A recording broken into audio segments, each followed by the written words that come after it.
Alam niyo po gamari, yung kabataan ko, dadaang solution. Ay pare, ay isang ganito wala sa taing malambot, kulabot na po ayos na, madahon na sa ipante siya.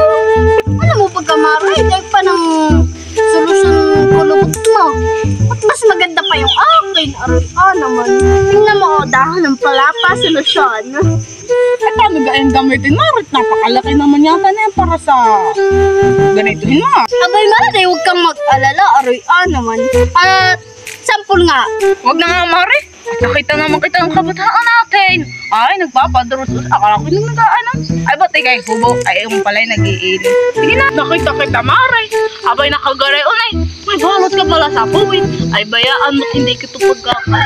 Ay, kaya pala tayo minamalatan. Abay, Mari, nakita mo pala rin balat ko sa aking lubot?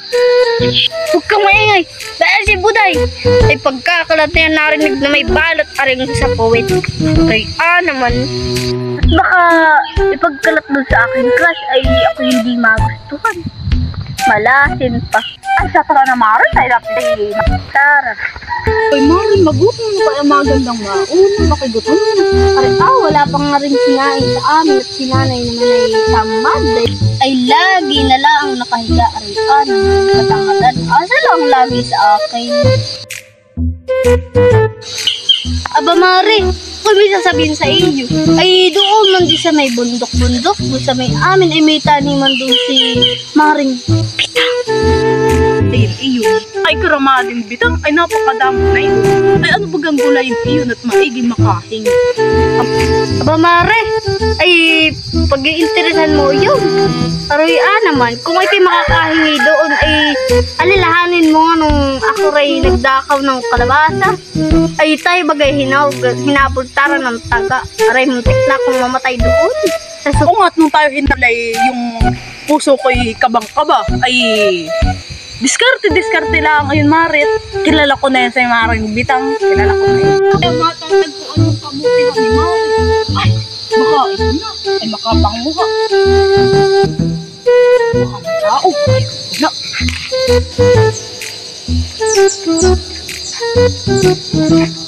Anong ginagawa mo din ha? Sa halamanan ko. So yan tayo pinag-iinteresan mo yung aking kamutihan eh. Mari, ay, nakinawala ko yata dito yung aking kwintas nawawala yata. At nakayatay akong pagnanakawan mo na naman eh. Nakayatay hindi kita mahuhuli. Ano nagnanakaw? Ako'y di nagnanakaw. Imas na ng gawain, Mari. At di na raw pati diyan sa papayat ng kamuting kahoy na nakayatay wala nang lasa diyan sa pagkakapayat at ay, di nalaan diyan. At ako pati may ulam hani, masarap. Fried yata yun, Mari. Ay siguraduhin mo ikay hindi mamumuka. At pag nalaman-laman ko, ikay papatuloy ko ako. Ako magpapakain ng aking baboy. Gutom na yung aking baboy, nagsisigaw na dun ah. Ay sige Mari, pumasok ka. Sige. Ay, wala na. Ay, nakitang bilisan ko na nga pangunguha nang hindi na mahuli.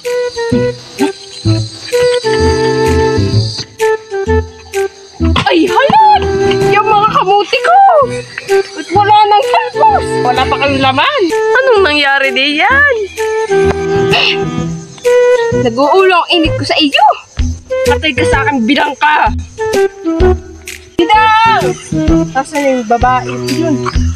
Patagpo ka talaga yung babaeng iyon. Ang nakita-kita ko. Nakalat na ako. Bidang! Kak na hindi ako na makuhuli. Kaya ng kamuti niya.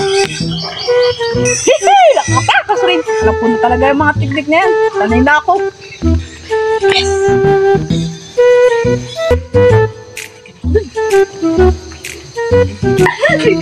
Ay, sarap na luto na ito na nakayatay sa ating Maring Bitang. Oh, anong ginagawa mo rito, Mari? Nakakuha ka na, Mari? Abay, oo, Mari! At tingnan mo ako nakakuha. Nagdiskrutihan na ang yan, Mari. Napakaganda ng napala ko. Sinabi mo ako, Mari, ako di man lang na huli kahit isa.